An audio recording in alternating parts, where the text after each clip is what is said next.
75 kilo गांजा, 4,800 codeine bottle जप्त, एनसीबीचा छापा.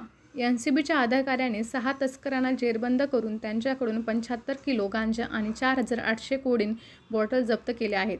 मुंबई नार्कोटिक्स कंट्रोल ब्युरोच्या अधिकाऱ्यांनी 75 किलो गांजा आणि 4,800 कोडीन बॉटल्स अशा एकूण $2.25 कोटी रुपयांच्या अंमली पदार्थांच्या तस्करीचा पर्दाफाश केला आहे.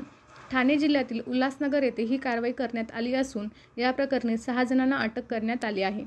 एका आंतरराज्यीय टोळीच्या माध्यमातून अंमली पदार्थांची तस्करी होत असल्याची विशिष्ट माहिती एनसीबीच्या अधिकाऱ्यांना मिळाली होती.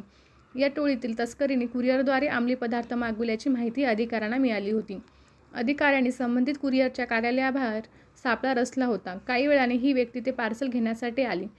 त्या व्यक्तीने ते पार्सल घेतल्यानंतर अधिकाऱ्यांनी त्यांना घेरले. विनोद पी. असे या व्यक्तीचे नाव आहे. त्यांच्या चौकशीत त्याने टोळीतील इतरांची माहिती दिली.